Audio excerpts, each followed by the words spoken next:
Welcome back to Rugby Obsession, the podcast for everyone obsessed with rugby. Make sure you hit that subscribe button so you don't miss any of our deep dives. That's right. Today we're diving into England's tough loss against Ireland in the Six Nations. Definitely a match with some highs and lows. We're going to break it all down using James Wiles' article from Planet Rugby, Ireland v. England. 5 takeaways as Steve Borthwick's downward spiral continues in déjà vu defeat. That's good. England had such a strong start, but just couldn't seal the deal. Yeah, it was a disappointing finish for them. So let's unpack what happened and what it could mean for England moving forward. Let's get into it.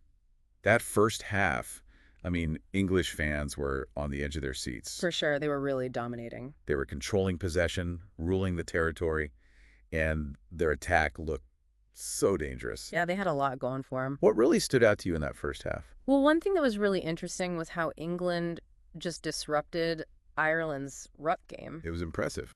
For anyone who's not as familiar with rugby, the ruck is basically that fight for the ball after a tackle. Right, a crucial part of the game. Exactly, and Ireland are usually so strong in that area, but the English back row, with the Curry twins and Ben Earl, they really flipped the script. They were relentless. Oh, absolutely. Especially Tom Curry. He was everywhere. He was. Even after dealing with some injuries, his impact was huge. Yeah, you could really see his intelligence at the breakdown. He wasn't just about brute force out there. No, not at all. He was picking his moments perfectly, slowing down Ireland's ball, and forcing them into those errors. And then that pressure just rippled onto their backs, didn't it? Oh, yeah. It really limited their options in attack. And we can't forget Ollie Lawrence in the centers. Oh, he was a beast. Like a battering ram, just breaking through tackles and gaining those crucial meters. Definitely. And Henry Slade had some really shining moments, too, showing off his playmaking abilities. Oh, absolutely. Slade's chip that set up Cadan Murley's try was a thing of beauty. Yeah, that was great. Showed his tactical awareness and passing skills. Yeah, we haven't always seen that consistently from him. Speaking of consistency, England's lineout was also functioning really well. Absolutely. Itoje and Cowan-Dickey were working so effectively together. It's interesting you bring up Itoje. Because even in that dominant first half, there were some signs of trouble. Oh. It seemed like he was already on the referee's radar, picking up that yellow card for dissent. Yeah, that early yellow card was a little bit of a warning sign. It did feel like there was some tension brewing there. Yeah, something that could potentially become a problem later on. Definitely something to keep an eye on. And speaking of keeping an eye on things, if you're enjoying this breakdown, make sure you subscribe to Rugby Obsession for more. Great point. All right, let's move on to the second half, where unfortunately things took a bit of a turn for England. Yeah, things started to unravel a bit. In your opinion, what was that turning point? Well, Ireland came back from halftime with some key adjustments, and then you had that costly error from Cadan Murley in the in-goal area. That was rough. Trying to pick up that bouncing ball with Josh van der Flier right on top of him. It was a tough mistake. A rookie mistake, really, and it just shifted the momentum massively in Ireland's favor. It felt like all of England's hard work in that first half just vanished in that instant. Yeah, momentum is a powerful thing in rugby. It really is. And Ireland just seized that shift, started winning penalties, and really pinned England in their own half. Yeah, they really did. Their confidence grew, and England, well, they started to lose their composure. It was such a contrast to that calm, disciplined team we saw in the first half. It was. They seemed to abandon the very tactics that had brought them so much success. Yeah, it's like they lost their way a bit. Definitely a frustrating turn of events. Absolutely. It's kind of like what James Wiles calls it in his article, Groundhog Day for England. What do you mean? They start strong, get a lead, but then they just fade in the second half. It's becoming a bit of a pattern, isn't it? Yeah, this was their 11th loss against a top 4 ranked side in 12 attempts under Borthwick. Wow. And the crazy thing is, in 10 of those games, they were ahead after 50 minutes. So it's more than just a few individual errors then, right? Exactly. It's like there's a deeper problem with maintaining that performance and closing out games against those top opponents. Makes you wonder about their fitness, their mental strength. Even Borthwick's coaching decisions in those crucial final moments. For sure, those are all factors to consider. One thing I noticed, Ireland's replacements seemed to make a bigger impact than England's. Yeah, good observation. What are your thoughts on those changes? Well, Ireland used their bench really strategically. Jack Conan came on and just added that extra power to their carries. He did make a difference. And then Jack Crowley came in at fly half, bringing that calm head. Yeah, he slotted right in. And of course, the return of Dan Sheehan from injury was massive for them. It was like every substitution had a specific purpose. Whereas England's substitutions, it felt more like just swapping players out, not really changing the game. Yeah, I agree. Which brings us back to England's overall game plan. Right.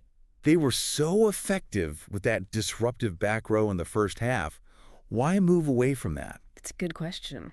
Some people say that England relies too much on individual brilliance instead of a solid team structure. What do you think? I mean, is that a fair assessment? I think there's some truth to that. You know, they have incredibly talented players, They do. but they don't always seem to be on the same page. Yeah, I see what you mean. Their attack can look a bit disjointed, especially when the pressure is on. So where do they go from here? What? They've got France next, which is arguably the most informed team in the world right now. It's a tough challenge. It is. But hey, if you're enjoying this deep dive into England's rugby struggles, hit that subscribe button to keep up with all our analysis. Always a good reminder. So back to your point, what needs to change for England? Well, first off, they've got to address those discipline issues. 7 penalties in the first half alone. That's just gifting points to the other team. Yeah, it's like giving away free samples of points. Exactly. So how do they fix that recurring problem? Well, it's not just about punishing individual players. Right. It's about creating a culture of discipline across the entire squad. I see. And that starts with leadership setting clear expectations, holding players accountable, and leading by example. So a top-down approach starting with Borthwick and the coaching staff. Absolutely. Makes sense. They also need to work closely with the referees, get feedback on specific areas of concern, and make sure the players really understand the rules and how they're being interpreted. Bridging that gap between training and match day. Ensuring the players are making those smart decisions when the pressure's on. Exactly. So discipline's a big one. What else? Well, alongside discipline, they need to find a style of play that truly plays to their strengths and minimizes their weaknesses. We did see glimpses of that in the first half against Ireland with their disruptive back row and that direct attacking approach. Exactly. And they need to figure out what works best for them and then stick with it. Not just for 40 minutes, but for the full 80. Consistency is key. Right. And that might mean making some tough decisions about who's on the team. You're saying it's not just about picking the biggest names or the most experienced players. No, it's about choosing the players who fit the game plan, the horses for courses, as they say. So Borthwick needs to be brave, maybe select players who are in form, who suit the style he wants, even if it means leaving out some of the big names. I think so. That's a bold move. It is. And let's not forget the mental side of things. Oh yeah, the mental game is huge. England seems to struggle to keep their cool and stay confident when things get tough. We've definitely seen that. They need to develop that resilience, that belief that they can win against the best teams. So it's a whole package: discipline, a clear tactical approach, and mental toughness. Exactly. A big challenge, but definitely not impossible. Nope. And who knows, maybe this loss to Ireland will be that spark that ignites real change. Could be the wake-up call they needed. We want to hear from you, our listeners. What are your thoughts on England's performance and what they need to do to turn things around?